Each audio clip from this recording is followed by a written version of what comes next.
آپ کو پتہ ہے نبی پاک صلی اللہ تعالی علیہ وسلم کے صحابہ میں حضرت ماعز اسلمی کا نام ملتا ہے. ایک صحابی تھے. یہ ایک دن روتے ہوئے بارگاہ رسالت میں آپ صلی اللہ علیہ وسلم میں آئے.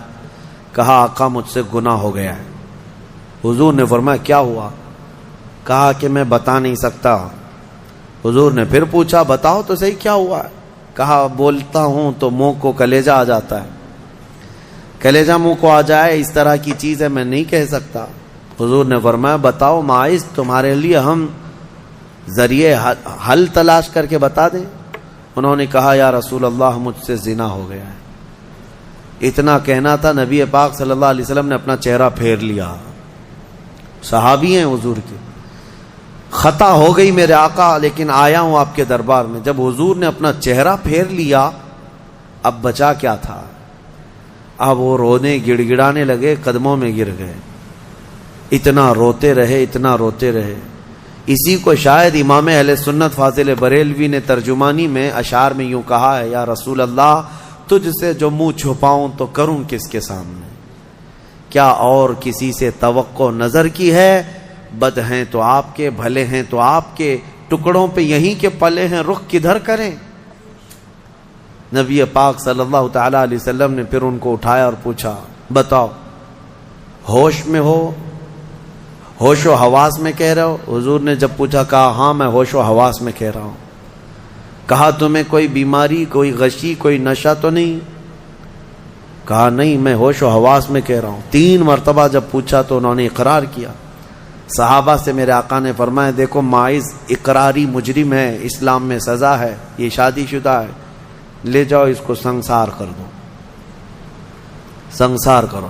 خود میرے آقا صلی اللہ علیہ وسلم سزا میں تو نہیں گئے, صحابہ کے حوالے کر دیا. اب وہ مدینے میں ایک پہاڑی ہے جبل انم, وہاں پر لے جایا گیا اور پہاڑ کے اوپر سے ماعز اسلمی کو ڈھکیل دیا گیا. وہ لڑکتے ہوئے نیچے آئے. تھوڑا سا, بہت اونچی پہاڑی نہیں ہے, وہ چھوٹی پہاڑی ہے. پھر وہاں سے جتنے صحابہ تھے ان سب نے پتھر مارنا شروع کیا اور سب اتنے پتھر برسائے گئے تھے کہ ماعز اسلمی کی روح نکل گئی, انتقال ہو گیا, زخمی حالت میں تھے. جب واپس آئے میرے آقا صلی اللہ علیہ وسلم غمگین تھے. اس وقت صحابہ سے پوچھ رہے تھے بتاؤ ماعز کے ساتھ کیا کیا تم نے؟ کہا حضور سب ان کو سنسار کر رہے تھے. ایک صحابی آگے بڑھ کر کہتے میرے ہاتھ میں اونٹ کی ہڈی تھی, وہ لے کر کے میں نے مارا تو ماعز کی کھوپڑی پر لگ گیا, خون کا فوارہ اچھل کر میرے بدن پہ آیا. میں نے یہ کہا یہ کس پاپی کا خون لگ گیا, یہ کس خطاکار کا خون لگ گیا. میں کپڑے جھاڑ کر کے باہر آ رہا. میرے آقا صلی اللہ تعالی علیہ وسلم کو بڑا غم ہوا, کھڑے ہو گئے, کہا یہ جملہ مت کہو, ماعز نے موت سے پہلے سچی توبہ کر لی. سزا تو دینی ہی تھی, اسلامی حکومت ہے تو سزا دی جائے گی, صرف توبہ کافی نہیں ہے. توبہ کر لی لیکن اب اس کے لیے برا جملہ مت کہو.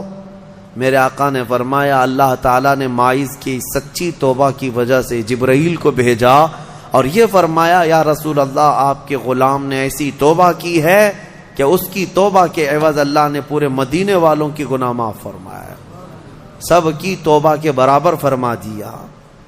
میرے عزیزو سزا تو دی گئی.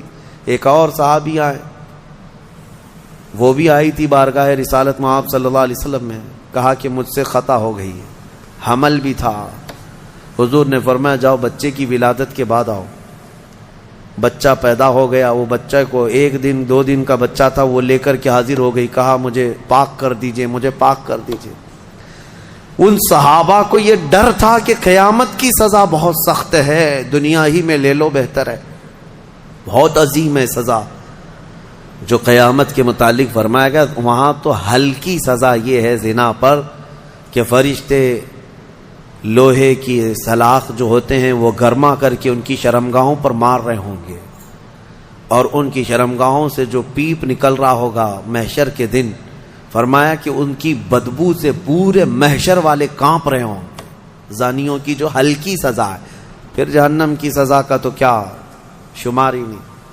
لیکن یہ صحابیہ آئیں, کہا کہ حضور نے فرمایا بچہ ہونے کے بعد, اور بچہ لے کر کے پھر آئی. حضور نے فرمایا ابھی تو پیدا ہوا بچہ، اس کا حق ہے، اس کو جاؤ دودھ پلا کے آؤ۔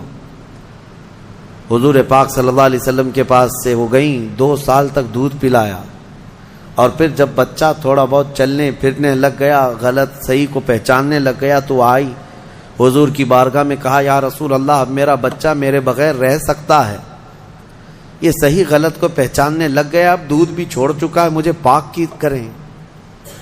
وہ کیسی خواتین تھیں اس وقت بھی، چاہتے تو بہانے بنا لیتے، میں نے کیا ہی نہیں، خود اقرار کر کے انہیں پاک ہونا ہے، اللہ کی بارگاہ میں یہ عیب اور یہ دھبا لے کر نہیں جانا چاہتا۔ پھر ان کے سنسار کا بھی حکم دیا گیا، اس خاتون پر بھی سنساری ہوئی، یہاں تک کہ ان کی موت واقع ہو گئی۔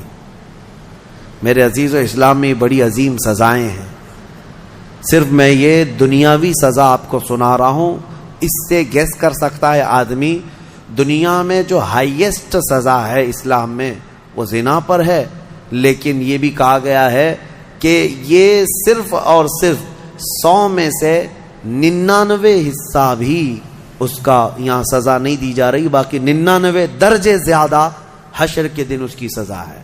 اگر وہ توبہ کے بغیر مر گیا، اگر وہ پاک ہوئے بغیر مر گیا، اس سے 100 گنا 99 گنا زیادہ جو یہاں دنیا میں سزا دی جا رہی، اس کا 99 درجے زیادہ حشر کے دن وہ سزا پائے گا۔